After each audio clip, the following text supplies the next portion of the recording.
YouTube, bienvenue dans ma première vidéo YouTube et aussi mon premier bilan couture. Aujourd'hui j'ai 4 cousettes à vous présenter. J'ai une robe, un top, un short et un ensemble de lingerie. Et oui, malgré que je sois débutante, je me suis mise au défi de coudre de la lingerie. Du coup un soutien-gorge et une culotte en dentelle. J'ai acheté le patron de la marque, attendez, je ne me souviens plus, Porella, sur Valberis. Valberis, c'est quoi? C'est un site un peu comme AliExpress, où on peut tout trouver.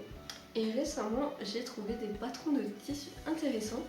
Et en cherchant des patrons, je suis tombée sur un kit de tissu avec un patron. Du coup, il y avait les élastiques, il y avait les trucs en métal, je sais pas comment ça s'appelle, désolée. Il y avait les fermetures aussi. Il y avait tout pour coudre un ensemble de lingerie. Du coup, j'ai directement commandé et voilà, je me suis mise au défi de coudre de la lingerie pour la première fois. Je vais vous le montrer maintenant, le soutien-gorge. Alors, ça va être difficile à vous montrer comme ça. Je vais vous mettre des insertions de vidéos ou de photographies par ici ou par ici, je sais pas. Qu'est-ce que j'ai à dire sur ce soutien-gorge? Il est plutôt facile à coudre. J'ai été assez choquée de ça car j'ai entendu dire que la lingerie c'était un peu complexe. Pas du tout pour moi. Je suis très fière. Ça s'est bien passé. Quand j'ai acheté le patron, ils nous ont aussi envoyé une vidéo qui montre comment faire. Du coup, c'était bien expliqué. Tout s'est bien passé et je suis très fière. Vous pouvez voir ce rouge qui est magnifique. Je suis vraiment obsédée par ce rouge. Voilà. Je vais vous faire des close-up pour vous montrer tous les détails. On peut voir différents élastiques en dessous des bras et en dessous de la poitrine. En dessous de la poitrine aussi, il y a des bonnings, excusez-moi, je ne sais pas comment ça s'appelle en français, où on met les espèces de trucs en ferraille. Mais moi, je ne les ai pas mis. Je les avais mises au début, mais je les ai enlevées car ce n'était pas très confortable. Et de toute façon, je préfère sans armature. Entre nous. Voilà. Ils nous ont aussi mis dans le kit. Ah oui. Aussi, les bretelles sont réglables. Je trouve ça super. Du coup, on peut faire à la taille qu'on veut. Voilà. Je suis assez fière de cette cousette. Je vais vous mettre le site, désolé. Je vais vous mettre le lien dans la description. Je vais chercher s'ils ont une marque, un site complet pour ça. S'ils n'ont pas de site, je vais vous mettre en description le lien du site pour que vous puissiez aussi voir. C'est tout pour le soutien-gorge. Pour la culotte, c'est un string de la même couleur. Ça va être assez compliqué à vous montrer comme ça. Il n'y a pas beaucoup de formes comme ça. Mais oui, c'est un string rouge, la même dentelle, les mêmes élastiques. Pareil, c'était super facile à coudre, pas de difficulté. La taille, elle est parfaite. On a doublé à l'entrejambe par principe. Hein. Voilà, je n'ai pas grand chose à dire. Je vais aussi vous mettre des close-up. Je suis très fière de ce petit ensemble de lingerie. Je compte en recoudre, peut-être pas en novembre, peut-être en décembre, je pense, d'une autre couleur avec le même patron, car vraiment je suis obsédée par ce patron. Il taille super bien, il y a tout qui est bien assis sur moi, ça colle, il n'y a pas de couronnement. Il n'y a pas de plis, il n'y a rien. Tout est super. Je suis vraiment in love de ce patron et de ma petite cousette. Du coup, si vous voulez vous mettre à coudre de la lingerie, n'hésitez pas, ça en vaut la peine. J'ai commencé avec un truc assez difficile. Je coudre un soutien-gorge avec une armature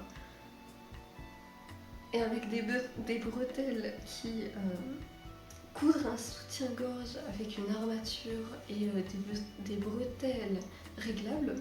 C'était pas le plus facile, j'aurais pu me rater complètement, mais je ne me suis pas ratée et je suis très très fière. Voilà, c'est tout pour ça.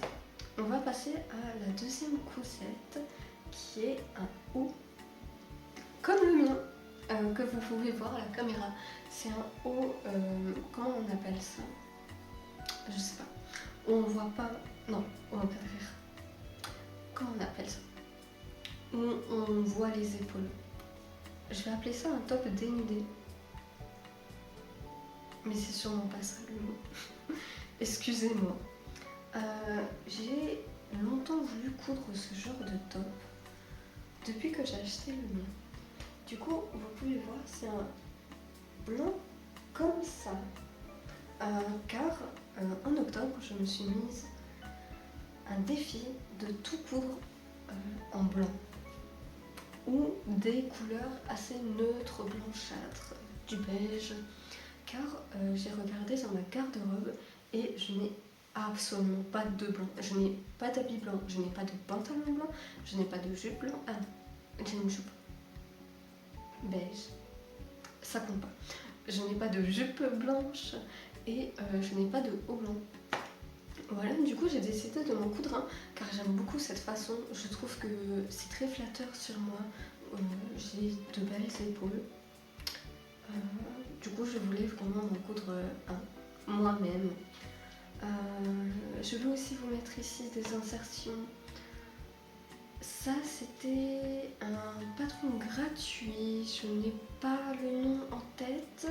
Je vais vous le marquer ici de toute façon et vous mettre le lien dans la description car c'est un patron gratuit basique de long sleeve, de manche longue.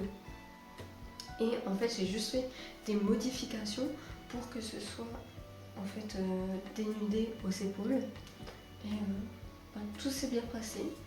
Juste j'aurais pu faire 2 ou 3 tailles plus petites car ce n'est pas collé comme celui que vous voyez ici.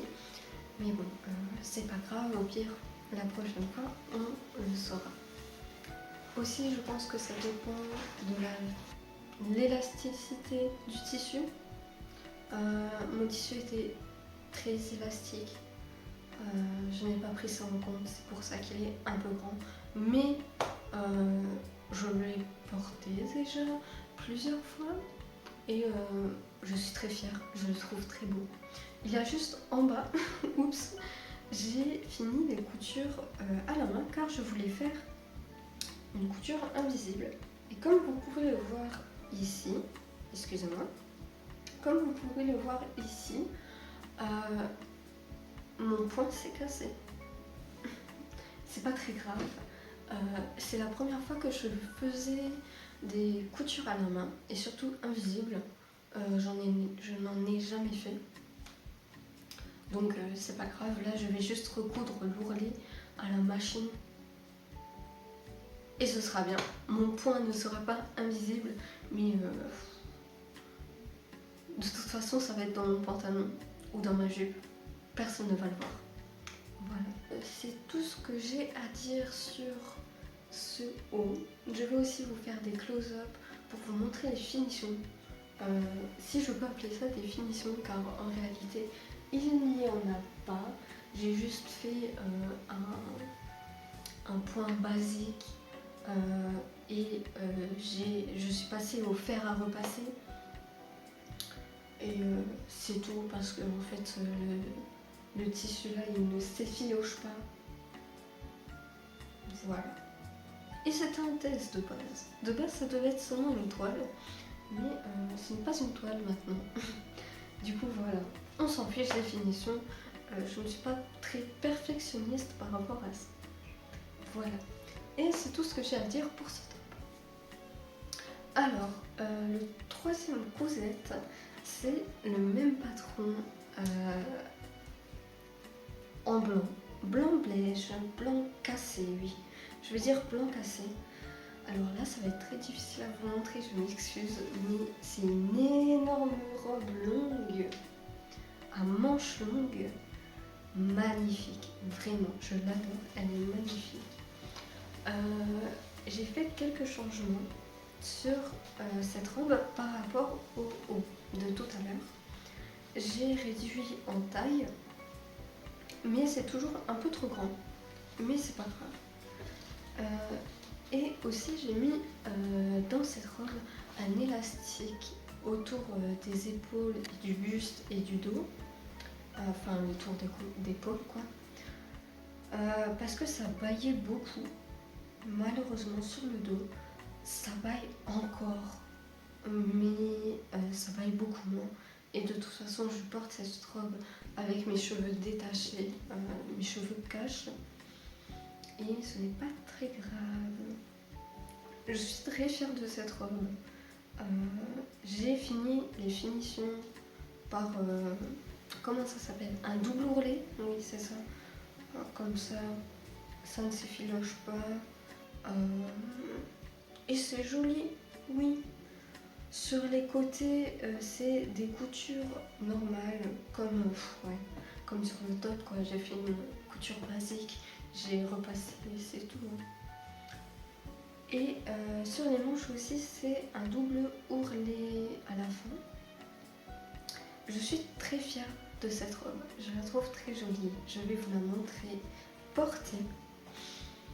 Je pense que c'est une de mes cousettes favorites de ce mois-ci avec l'ensemble en lingerie. Je ne sais pas lequel est le meilleur, vous pouvez me le dire en commentaire. Mais j'hésite. Finalement, pour la dernière cousette, c'est pas une cousette pour moi, c'est une cousette pour ma maman. Mais petite histoire, ça devait être pour moi de base. C'est le patron, c'est un short en double gaze, voilà, avec un design en cœur, très joli, très pyjama. Mon but c'était de faire un pyjama pour moi. C'est un patron gratuit, le Rosary Short. Excusez-moi pour l'anglais, je vais vous le marquer ici comme d'habitude. C'est un short très connu, je pense que tout le monde l'a déjà fait, mais j'ai voulu faire quelques modifications. J'ai ajouté des... Ah non, les poches elles étaient déjà dedans, excusez-moi. J'ai voulu faire quelques modifications. J'ai voulu mettre des froufrous en bas du short. C'est pour ça que ce n'est pas droit et que ça va un peu en V. Parce que j'ai voulu rajouter des froufrous. Donc, cette cousette a été un peu la plus difficile du mois, car c'est la première fois que je cousais de la double gaze. J'ai évidemment et heureusement fait des tests avec des petits bouts de tissu et c'était horrible. Je n'arrivais pas à coudre. En fait, ma machine, elle mangeait mon tissu. C'est pas super pour une cousette. Donc, je pense que j'ai bien perdu 2 heures à essayer de chercher c'était quoi le problème. J'ai résolu le problème. Honnêtement, je sais pas comment, car d'après ma résolution, j'avais juste à tourner la bobine de sens. Et ça a très bien fonctionné après. Du coup, je sais pas c'est quoi le problème. Mais le plus important, c'est qu'on est un short fini. Mais ce n'était pas le seul problème. Le deuxième problème, c'était que j'ai cousu la deuxième taille, la plus petite. Je ne sais plus c'est du combien, excusez-moi. mais en fait c'était super rond. C'était vraiment 2 fois ma taille. Et du coup, j'ai décidé de le coudre à ma mère et d'en faire cadeau à ma maman. Elle ne l'a toujours pas essayé. Elle l'a essayé, mais il n'était pas fini. Maintenant, il est fini. Je lui avais demandé si elle voulait les froufrous. Elle m'a dit non. Comme vous pouvez le voir, du coup, j'ai juste fait un point zigzag à la fin, car je n'ai toujours pas de surjeteuse, malheureusement. Je vais peut-être en acheter une en février, mars, mais il faut que je trouve l'argent quelque part. Du coup, dans ce petit shirt, je suis quand même assez fière de ce short, même si il était divisé. Il y a des pockets, des poches sur le côté. Du coup, je l'ai cousu dans la même double gaze. J'avais 1 mètre de tissu. Il m'en reste encore. Je pourrais faire peut-être un chouchou, je sais pas. Quelque chose d'autre avec le reste. Voilà. J'ai cousu un élastique et oh mon dieu, regardez-moi cet élastique. C'est la première fois que j'arrive à faire une bande pour la taille qui est aussi belle. Je sais pas. Je suis très fière de mes cousettes parce que de base, quand je fais de la couture, vu que je suis débutante, rien ne va. Soit je suis pas contente de mes finitions, soit je suis pas contente de comment ça me va, car soit c'est trop petit, soit c'est trop grand, ou soit c'est juste moche. Ou soit, je sais pas, il y a toujours des problèmes, je suis jamais contente de mes cousettes, et ce mois-ci, je suis très très fière. Ça veut dire que je commence à avoir un petit niveau en couture, et ça me ravit. Je suis vraiment très contente. Qu'est-ce que j'ai à plus à dire sur ce short? Comme d'habitude, excusez-moi, les coutures, les finitions, elles sont basiques. Hein. Trait de couture droit, du fer à repasser, et sur la double gaze, j'ai mis un surjet car ça s'effiloche beaucoup. Voilà. Et c'est tout. Je vais aussi vous mettre, comme d'habitude, des close-up. Et voilà. Je suis vraiment très fière. Pour l'élastique, j'ai juste fait un double rentré, un double ourlet, partout autour. Et voilà. Voilà. Et voilà, c'est fini pour la vidéo d'aujourd'hui. Je vous ai montré mes 4 cousettes. Je suis très fière d'elles. Mais si vous avez des choses à me dire, vous pouvez le marquer en commentaire juste en bas. Je serai très fière de les lire et de les répondre. J'espère avoir dit le principal. Je suis désolée, c'est mon premier bilan couture. Je suis un peu stressée. Si j'ai oublié des choses, n'hésitez pas à me demander s'il vous plaît. Je serai ravie de vous répondre. Et voilà, bisous!